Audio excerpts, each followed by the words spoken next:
ನಿಖಿಲ್ ಕುಮಾರಸ್ವಾಮಿ ಒಂದು ಸುದೀರ್ಘವಾದಂಥ ಪತ್ರವನ್ನು ಬರೆದಿದ್ದಾರೆ. ಈ ಪತ್ರದಲ್ಲಿ ಕಾರ್ಯಕರ್ತರು ಮತ್ತು ಟೀಕಿಸ್ ಅವರ ಸಂಬಂಧಪಟ್ಟಂತೆ ಒಂದು ಪತ್ರದ ಮುಖ್ಯನ ಕಾರ್ಯಕರ್ತರಿಗೆ, JDS ಕಾರ್ಯಕರ್ತರಿಗೆ ಶಕ್ತಿ ತುಂಬುವುದರ ಜೊತೆಗೆ ವಿರೋಧಿಗಳಿಗೂ ಕೂಡ ಟಾಂಗ್ ಕೊಟ್ಟಿದ್ದಾರೆ. ಅಷ್ಟಕ್ಕೂ ಆ ಪತ್ರದಲ್ಲಿ ಏನಿದೆ ಅಂತ ನೋಡೋದಾದ್ರೆ, ಎಲ್ರಿಗೂ ನಮಸ್ಕಾರ.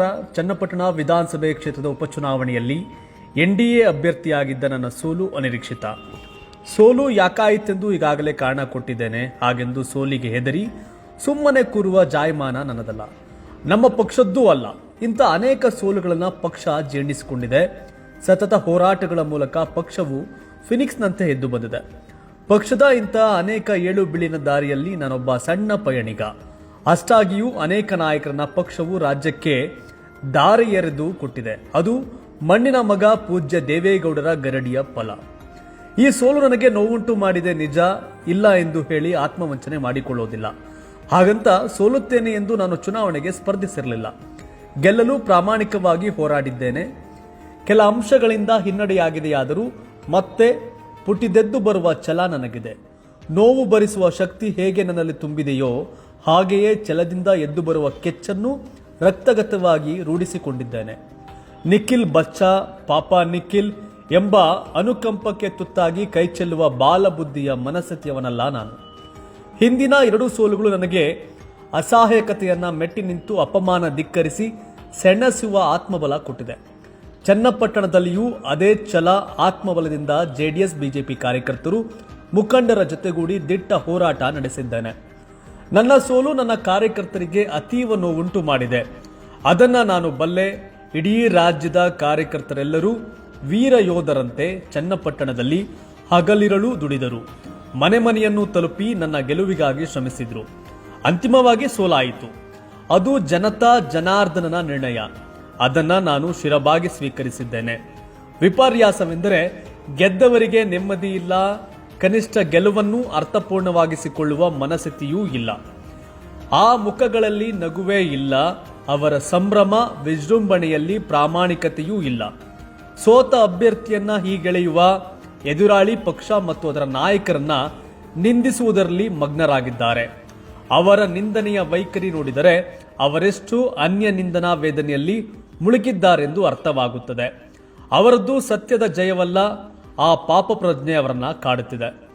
ಪಕ್ಷ ನನಗೆ ಟಾಸ್ಕ್ ಕೊಡಲಿ, ಕೇವಲ 15 ದಿನದಲ್ಲಿ JDS ಪಕ್ಷವನ್ನ ಖಾಲಿ ಮಾಡಿಬಿಡುತ್ತೇನೆ ಎನ್ನುವ ದರ್ಪ, ಅಹಂಕಾರ, ಆ ಗೆಲುವಿನಲ್ಲಿ ವ್ಯಕ್ತವಾದ ವಿಕೃತಿ, ಜನಾದೇಶವನ್ನ ದೈವ ನಿರ್ಣಯವೆಂದು ಭಾವಿಸಿ ಕ್ಷೇತ್ರದ ಜನತೆಯ ಪದತಲಕ್ಕೆ ಅರ್ಪಣೆಯಾಗಬೇಕಿದ್ದ ಗೆಲುವು, ವಿರೋಧ ಪಕ್ಷವನ್ನ ನಿರ್ನಾಮ ಮಾಡುವ, ಎದುರಾಳಿಯ ಸೋಲನ್ನ ಅವಹೇಳನ ಮಾಡುವ, ವಿರೋಧಿ ನಾಯಕರನ್ನ ಕೀಳಾಗಿ ನಿಂದಿಸುವ ವಿಕಾರಿ ಅವಸ್ಥೆಗೆ ಹೋಗಬಾರ್ದಿತ್ತು. ಯಾಕಂದ್ರೆ ಆ ಗೆಲುವಿಗೆ ನಾನು ಶುಭ ಹಾರೈಸಿದ್ದೆ ಹಾಗೂ ಅದರಿಂದ ಚನ್ನಪಟ್ಟಣಕ್ಕೆ ಒಳ್ಳೆಯದಾಗಲಿ ಎಂದು ಆಶಿಸಿದ್ದೆ. ಸೋಲಿನ ಹತಾಶೆಯಲ್ಲಿ ಗೆದ್ದವರ ಮೇಲೆ ನಾನು ವಿಷ ಕಾರಿಕೊಳ್ಳಲಿಲ್ಲ. ಅಂತ ವಿಕೃತಿ ನನ್ನ ನೆರಳಿಗೂ ಸುಳಿಯಲು ಬಿಡೋದಿಲ್ಲ. ನಾನು ಅವರನ್ನ ಕೇಳಬಯಸುತ್ತೇನೆ. JDS ಪಕ್ಷದಿಂದ ಶಾಸಕರನ್ನ ಖಾಲಿ ಮಾಡಿಸುತ್ತೇನೆ ಎಂದರೆ ನಮ್ಮ ಶಾಸಕರೇನು ಮಾರುಕಟ್ಟೆಯಲ್ಲಿ ಸಿಗುವ ಮಾರಾಟದ ವಸ್ತುಗಳೇ, ಅಥವಾ ಸಂತೆಯಲ್ಲಿ ಕಸಾಯಿಖಾನೆಗೆ ಕೊಂಡೊಯ್ಯುವ ಕುರಿಗಳೇ, ಅಥವಾ ಹರಾಜಿಗಿಟ್ಟ ಸರಕೆ?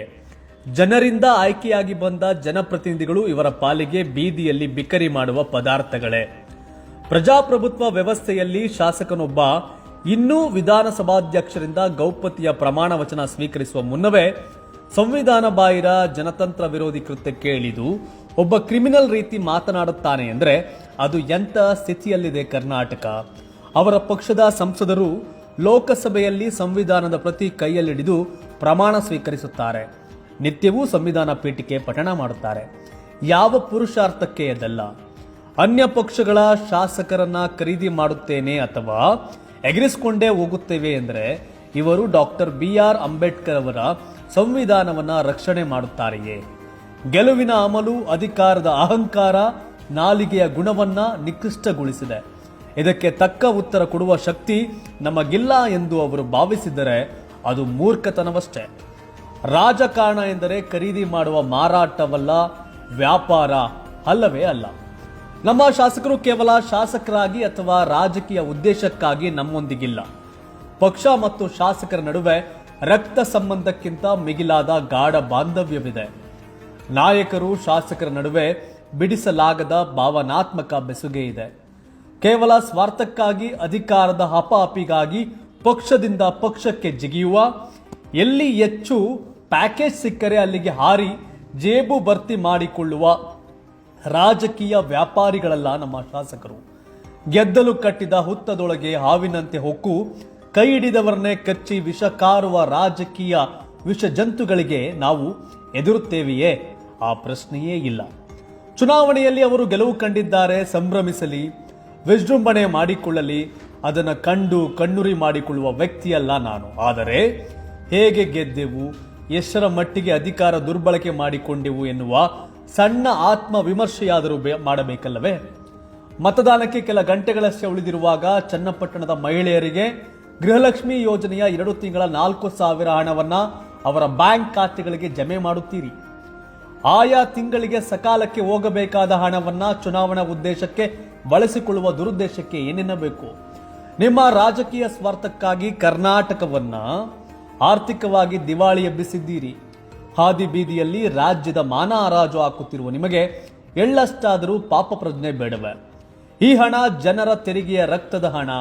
ಅದನ್ನು ಮತ್ತೆ ಜನರಿಗೆ ಕೊಡುವಾಗ ಕನಿಷ್ಠ ನೈತಿಕತೆಯಾದರೂ ಬೇಡವೆ?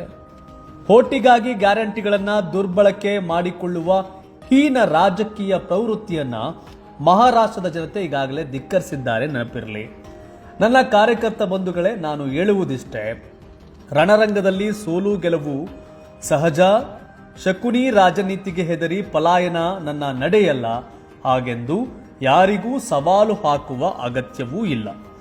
ನಮ್ಮ ಪಕ್ಷವೇನು, ನಾಯಕತ್ವದ ಬಲವೇನು, ಚಲದಂಕಮಲ್ಲರಾದ ನಿಮ್ಮಗಳ ಶಕ್ತಿ ಏನು ಎಂಬುದನ್ನ ಮುಂದಿನ ಚುನಾವಣೆಯಲ್ಲಿ ತೋರಿಸೋಣ. ಪಕ್ಷವನ್ನ ಮರಳಿ ಕಟ್ಟೋಣ. ಬೀದಿಯಲ್ಲಿ ನಿಂತು ಜನಪರವಾಗಿ ಹೋರಾಡೋಣ. ನಾವು ಸತ್ಯದ ಪರವಾಗಿದ್ದೇವೆ. ಸತ್ಯಮೇವ ಜಯತೆ ಎನ್ನುವುದು ನಮ್ಮ ಪಾಲಿಗೆ ಬರೀ ಜಾಹೀರಾತಿನ ಸ್ಲೋಗನ್ ಅಲ್ಲ. ರಾಷ್ಟ್ರಪಿತ ಬಾಪೂಜಿ ಹೇಳಿದ ಸತ್ಯ ಮಾರ್ಗದಲ್ಲಿಯೇ ನಡೆಯೋಣ. ಆ ಮರ್ಯಾದಾ ಪುರುಷೋತ್ತಮ ರಾಮನ ದಾರಿ ನಮ್ಮ ಆದರ್ಶ. ಶ್ರೀಕೃಷ್ಣ ಪರಮಾತ್ಮನ ಸತ್ಯ ನೀತಿ ನಮ್ಮ ಮುಂಬೆಳಕು. ನಾವು ಯಾರೂ ಧೃತಿಗೆಡಬೇಕಿಲ್ಲ. ನಿಮ್ಮೊಂದಿಗೆ ನಾನಿದ್ದೇನೆ, ಇಡೀ ಪಕ್ಷವೇ ಇದೆ.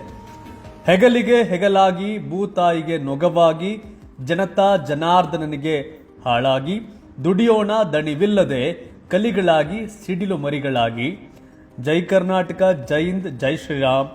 ಎಲ್ಲರಿಗೂ ಪ್ರಣಾಮಗಳು. ನಿಮ್ಮೆಲ್ಲರ ವಿಶ್ವಾಸಿ, ನಿಮ್ಮೆಲ್ಲರ ಸಹ ಕಾರ್ಯಕರ್ತ ನಿಖಿಲ್ ಕುಮಾರಸ್ವಾಮಿ. ಹೇಗಂತ ಚನ್ನಪಟ್ಟಣದ ಪರಾಜಿತ ಅಭ್ಯರ್ಥಿ ಜೆಡಿಎಸ್ ಯುವ ನಾಯಕ ನಿಖಿಲ್ ಕುಮಾರಸ್ವಾಮಿ ಪತ್ರವನ್ನ ಬರೆದಿದ್ದಾರೆ.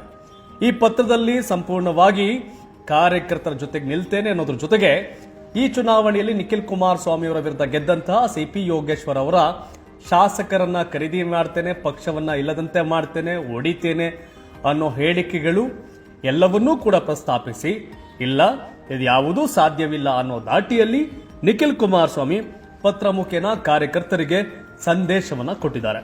ಈ ಬಗ್ಗೆ ತಾವೇನು ಹೇಳ್ತೀರಿ? ಕಾಮೆಂಟ್ ಮಾಡಿ ತಿಳಿಸಿ. ಧನ್ಯವಾದ. ಇದು ಕರ್ನಾಟಕ ಟಿವಿ, ಕನ್ನಡಿಗರ ಧ್ವನಿ.